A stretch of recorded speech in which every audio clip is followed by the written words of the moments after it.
when it comes down to like life or death stuff, that's where, you're a very determined person, just in the way that you live your life.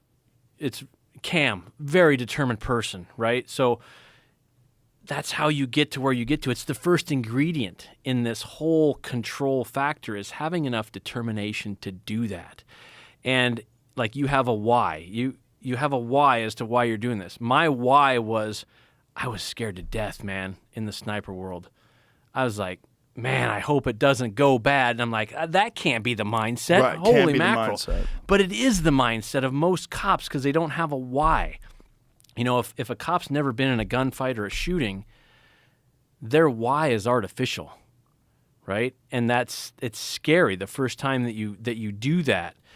Having that why and seeing, like, I was in an HR where I, had to use lethal force on a person that was, I had to put a round this far from another human being's face, right? And that's my why. So when I do training on the team, it's like, you guys don't understand when you're looking through your optic at a reticle and there's somebody's face on the edge of their face is fully in your scope and the reticle's right on the edge, right?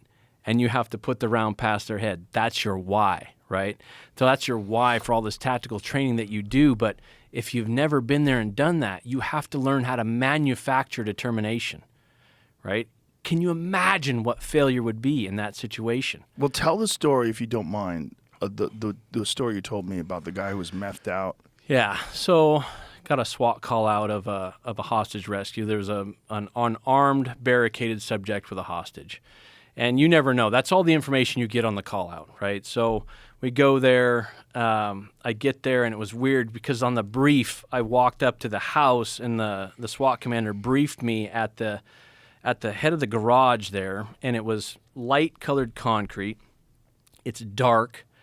We didn't have a bunch of lights on because the operation is active in that house right there, but the room was in kind of the back of the house. And I remember he's talking to me, telling me the situation, and I'm looking on the ground, and I'm like, what is all that stuff on the ground, right?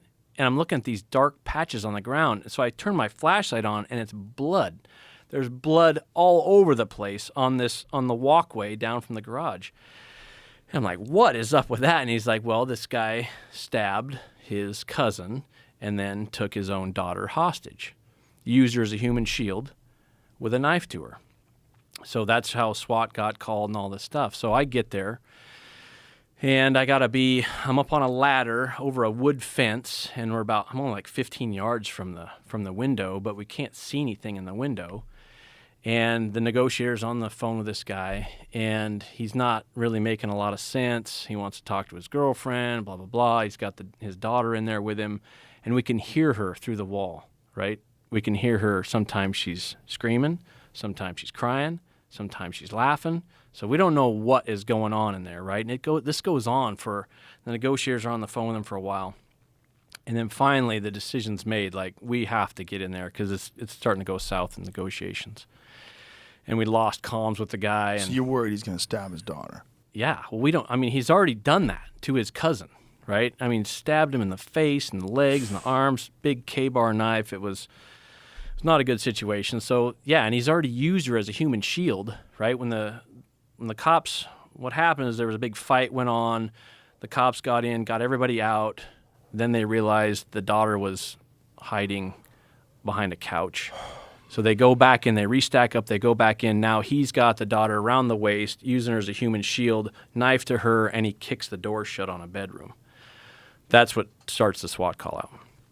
So I'm looking in this window. It's got blinds on it. Negotiations are going south. We lose comms with the guy. So finally, we're like, we got to get comms with this dude. So we're going to put a throw phone in. So we put a throw phone.